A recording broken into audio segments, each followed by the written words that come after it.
Hello दोस्तों, यदि आप भी 17 फरवरी को हिंदी का फाइनल परीक्षा देने वाले हैं तो अभी की इस क्लास में हम लोग 17 फरवरी फाइनल परीक्षा के लिए हिंदी के वैसे क्वेश्चन पेपर देखेंगे जो आपके 17 फरवरी हिंदी के फाइनल परीक्षा में पूछा जाएगा। तो आप लोग इस क्लास में अंत तक बने रहिएगा। ये हिंदी का क्वेश्चन पेपर है, यहाँ पर देख सकते हो सेकेंडरी स्कूल एग्जामिनेशन 2026 एनुअल यानी वार्षिक फाइनल परीक्षा 2026 के लिए ये हिंदी का क्वेश्चन पेपर है। 17 फरवरी फाइनल परीक्षा के लिए हिंदी का विषय कोड 101 रहेगा और समय मिलेगा 3 घंटा 15 मिनट का और पूर्णांक 100 रहेगा। हिंदी का पूरे 100 नंबर का एग्जाम होने वाला है। तो सबसे पहले पेपर में खंड अ मिलेगा। खंड अ में आपसे ऑब्जेक्टिव टाइप क्वेश्चन पूछा जाएगा। 1 से लेकर 100 तक ऑब्जेक्टिव क्वेश्चन पूछा जाएगा। इनमें से किन्हीं 50 प्रश्नों के उत्तर देना है फाइनल परीक्षा में। तो आइए पहला नंबर क्वेश्चन देखते हैं। फर्स्ट क्वेश्चन यहाँ पर पूछा गया है कि जाति प्रथा स्वाभाविक विभाजन नहीं है, क्यों। आप लोग क्लास में अंत तक बने रहिएगा। पूरे हम लोग 100 क्वेश्चन देखेंगे हिंदी के वैसे क्वेश्चन है जो आपके 17 फरवरी हिंदी के फाइनल परीक्षा में पूछा जाएगा। तो आप लोग क्लास को पूरा वॉच कीजिएगा और ये सभी प्रश्न आपको याद होना चाहिए। तो जाति प्रथा स्वाभाविक विभाजन नहीं है, क्यों, ये चैप्टर नंबर 1 से पूछा गया है जिसका नाम है श्रम विभाजन और जाति प्रथा। श्रम विभाजन और जाति प्रथा पाठ के लेखक कौन है, तो भीमराव अम्बेडकर हैं। और श्रम विभाजन और जाति प्रथा एक निबंध है। भीमराव अम्बेडकर का जन्म कब हुआ था, तो 14 अप्रैल 1891 ईस्वी महू मध्य प्रदेश में भीमराव अम्बेडकर का जन्म हुआ था। तो ये चैप्टर नंबर 1 से पूछा गया है क्वेश्चन। जाति प्रथा स्वाभाविक विभाजन नहीं है, क्यों, तो रुचि पर आधारित नहीं होने के कारण। Right answer option number D हो जाएगा, रुचि पर आधारित नहीं होने के कारण। Right answer option number D होगा। क्वेश्चन नंबर 2 देखिएगा। यहाँ पर पूछा गया है कि मानव मुक्ति के पुरोधा किसे कहा गया है। मानव मुक्ति के पुरोधा किसे कहा गया है, तो याद रखिएगा इसका राइट आंसर हो जाएगा भीमराव अम्बेडकर को। Option number C right answer हो जाएगा। क्वेश्चन नंबर 3 पूछा गया है कि सेन साहब खोखा को क्या बनाना चाहते थे। सेन साहब अपने बेटे खोखा को क्या बनाना चाहते थे, तो बिजनेसमैन इंजीनियर बनाना चाहते थे। राइट आंसर डी में दिया गया है इंजीनियर। क्वेश्चन नंबर 4 है कि सेन साहब के बेटे खोखा का क्या नाम था, तो कासू नाम था। राइट आंसर ऑप्शन नंबर ए हो जाएगा कासू। क्वेश्चन नंबर 5 यहाँ पर पूछा गया है कि भारत से हम क्या सीखे, क्या है। बताना है कि भारत से हम क्या सीखे, ये क्या है, निबंध है या कहानी है या भाषण है या व्यक्ति चित्र है। तो राइट आंसर क्या हो जाएगा, भारत से हम क्या सीखे, ये भाषण है। Option number C right answer. Question number 6 है कि उगते हुए सूरज का देश किसे कहा जाता है। तो उगते हुए सूरज का देश किसे कहा जाता है, तो याद रखिएगा जापान को कहा जाता है। राइट आंसर ऑप्शन नंबर ए हो जाएगा जापान। क्वेश्चन नंबर 7 यहाँ पर पूछा गया है कि हजारी प्रसाद द्विवेदी किस निबंध के रचयिता हैं।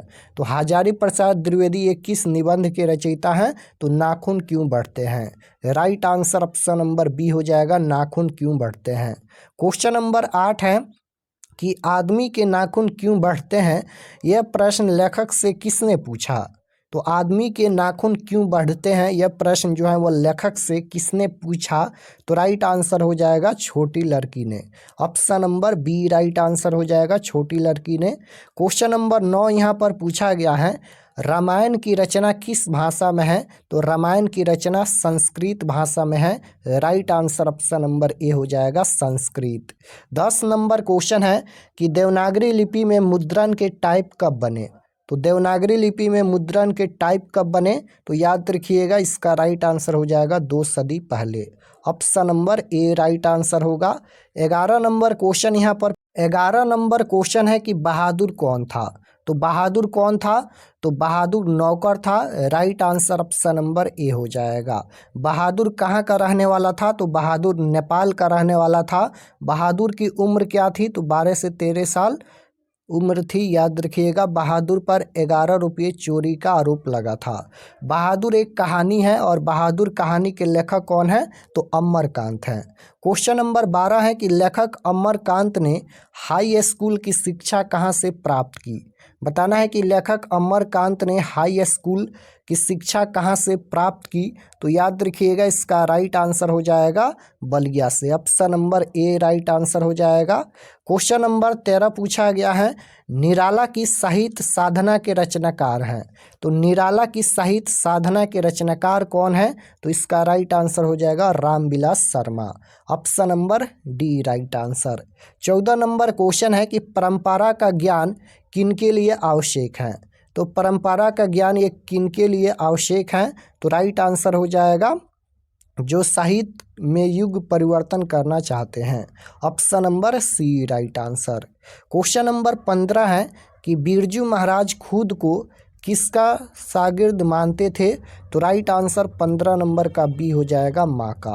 क्वेश्चन नंबर 16 पूछा गया है, शंभू महाराज बिरजू महाराज के कौन थे। तो क्वेश्चन नंबर 16 का राइट आंसर डी हो जाएगा चाचा। क्वेश्चन नंबर 17 पूछा गया है यहाँ पर कि बिलनौ और अभिनियो के बीच कौन नदी है। तो कौन सा नदी है? तो याद रखिएगा रोन नदी। Option number A right answer हो जाएगा रोन नदी। 18 नंबर क्वेश्चन है कि लाल शत्रुज किस प्रकार के लोगों का केंद्र बन गया था। तो लाल शत्रुज ये किस प्रकार के लोगों का केंद्र बन गया था। तो राइट आंसर हो जाएगा इनमें से सभी, यानी रंगकर्मी, संगीतकार और अभिनेता, इनमें से सभी हो जाएगा right answer option number D. Question number 19 पूछा गया है कि संतु मछली लेकर क्यों भागा। मछली भी एक कहानी है और मछली कहानी के लेखक कौन है? तो विनोद कुमार शुक्ल हैं, याद रखिएगा। तो संतु मछली लेकर क्यों भागा? कुएं में डालने के लिए। राइट आंसर ऑप्शन नंबर ए हो जाएगा कुएं में डालने के लिए। 20 नंबर क्वेश्चन है कि लेखक के पिता ने कितनी मछलियाँ खरीदी थी। तो 3 मछलियाँ खरीदी थी जिनमें से 2 मछली जिंदा थी। Right answer option number C हो जाएगा 3। क्वेश्चन नंबर 21 पूछा गया है, नौबत खाने में इबादत पाठ के लेखक कौन है। तो नौबत खाने में इबादत पाठ के लेखक कौन है? तो राइट आंसर हो जाएगा Yatindra Mishra. Option number B right answer. Question number 22 है, बिस्मिल्लाह खां के पिता का क्या नाम था। तो 22 नंबर क्वेश्चन का राइट आंसर हो जाएगा यहाँ पर Paigambar Bakhsh Khan. Option number B right answer. Question number 23 है कि शिक्षा और संस्कृति पाठ में किनके विचार प्रस्तुत हैं। तो शिक्षा और संस्कृति पाठ के लेखक कौन है? तो महात्मा गांधी हैं। तो महात्मा गांधी का विचार है शिक्षा और संस्कृति पाठ में। राइट आंसर सी हो जाएगा। शिक्षा और संस्कृति पाठ के लेखक कौन है? महात्मा गांधी। क्वेश्चन नंबर 24 है, यंग इंडिया क्या है। तो यंग इंडिया क्या है? तो यंग इंडिया एक पत्रिका है। राइट आंसर ऑप्शन नंबर ए हो जाएगा पत्रिका। क्वेश्चन नंबर 25 यहाँ पर पूछा गया है कि गुरु नानक की रचना है। गुरु नानक की रचना इनमें कौन है? तो गुरु नानक की रचना है जो नर दुख में दुख नहीं माने। Option number C right answer. Question number 26 है कि गुरु नानक की दृष्टि में ब्रह्म का निवास कहाँ है। तो राइट आंसर 26 नंबर का हो जाएगा हृदय। Option number A right answer हो जाएगा हृदय। क्वेश्चन नंबर 27 है कि किसे खोकर ईश्वर अपना अर्थ खो बैठेंगे। तो 27 नंबर क्वेश्चन का राइट आंसर सी हो जाएगा भक्त। क्वेश्चन नंबर 28 पूछा गया है, रसखान ने प्रेम आईनी किसे कहा। तो रसखान ने प्रेम आईनी किसे कहा। तो इसका राइट आंसर हो जाएगा कृष्ण को। Option number A right answer हो जाएगा। क्वेश्चन नंबर 29 है कि प्रेम आईनी श्री राधिका शीर्षक छंद किस ग्रंथ से संकलित है। किस ग्रंथ से संकलित है। तो right answer option number C हो जाएगा रसखान रचनावली से संकलित है। Option number C right answer. 30 number question है कि घानानंद रचित अत्यंत प्रसिद्ध क्या है। तो समयवा और घानाछड़ी। राइट आंसर डी हो जाएगा। 31 नंबर क्वेश्चन है कि घानानंद कौन से काल के कवि हैं। तो घानानंद कौन से काल के कवि हैं। तो याद रखिएगा रीति काल के कवि हैं। राइट आंसर ऑप्शन नंबर ए हो जाएगा।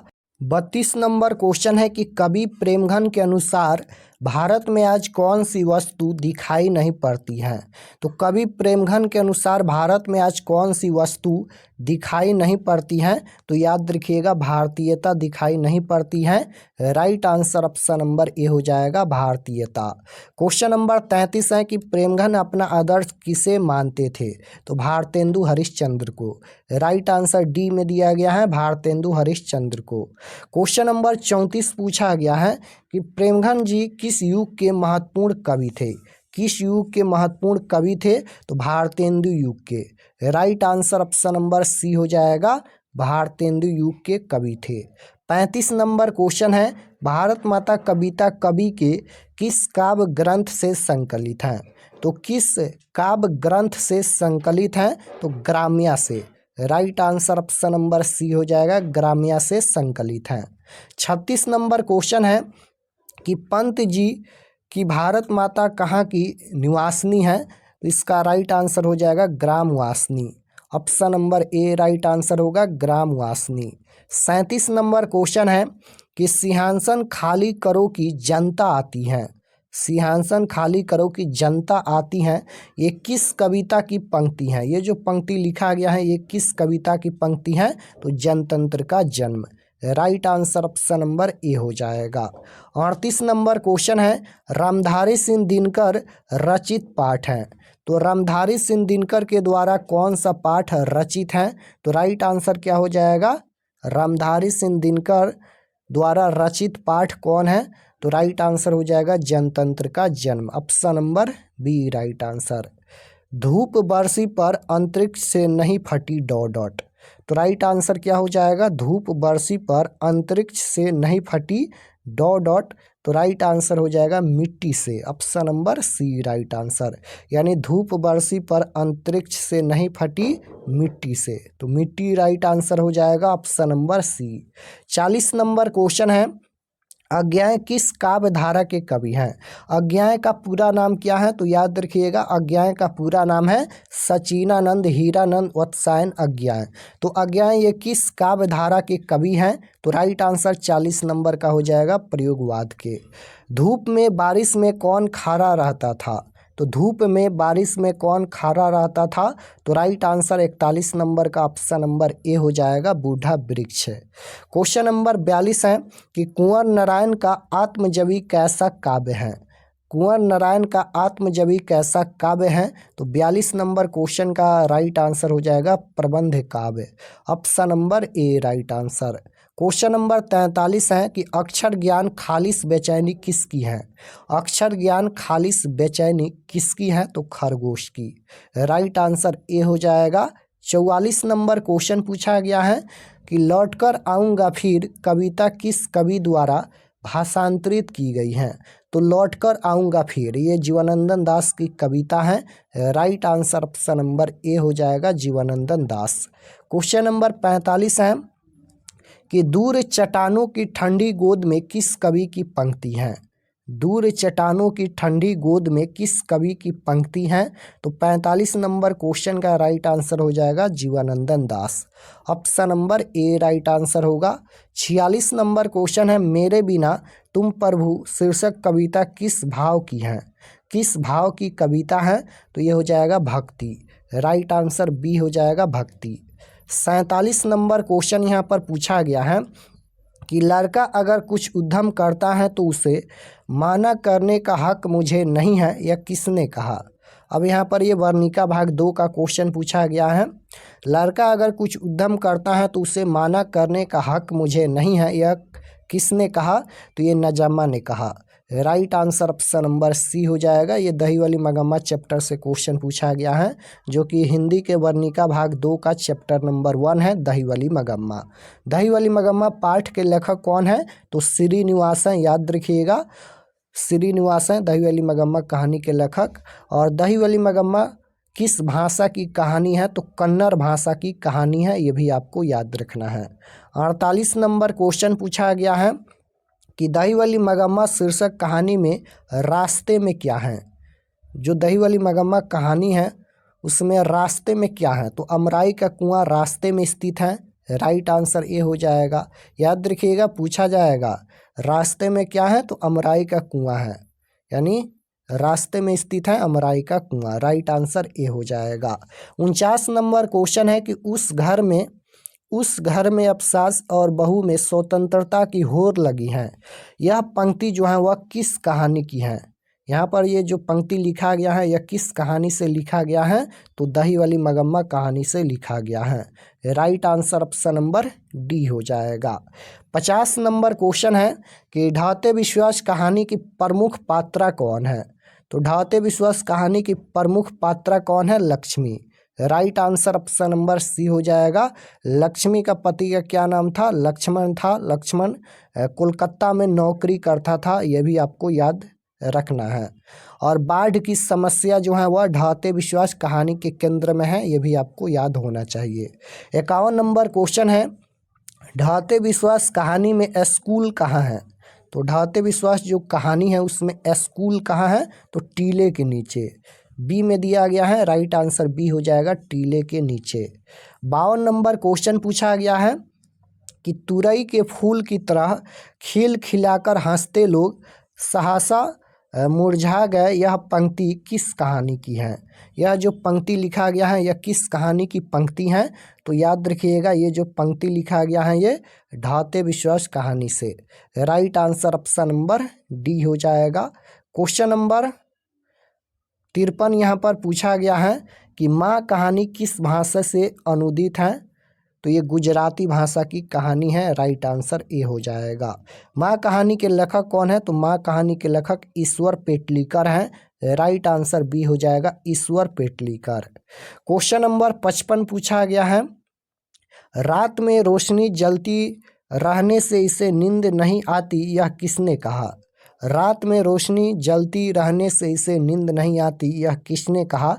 तो राइट आंसर हो जाएगा माँ ने। पपाती कहाँ लेटी हुई थी। तो राइट आंसर 56 नंबर का क्या हो जाएगा, स्ट्रेचर पर। Option number C right answer. 57 number question है पपाती डॉट डॉट कहानी की पात्रा है। पपाती को तेज बुखार था, ये भी आपको याद होना चाहिए। तो ये किस कहानी की पात्रा है पपाती, तो याद रखिएगा ये नगर कहानी की पात्रा है। किस दिन सीता को लगा कि लापसी बिल्कुल फीकी है। तो राइट आंसर हो जाएगा यहाँ पर नाहर सिंह जी वाले दिन। राइट आंसर ए हो जाएगा। क्वेश्चन नंबर 59 है कि धरती कब तक घूमेगी की नायिका कौन है। तो धरती कब तक घूमेगी इस पाठ की नायिका कौन है, तो सीता। राइट आंसर सी हो जाएगा। सीता के बड़े पुत्र का क्या नाम था, कैलाश था। राइट आंसर बी हो जाएगा।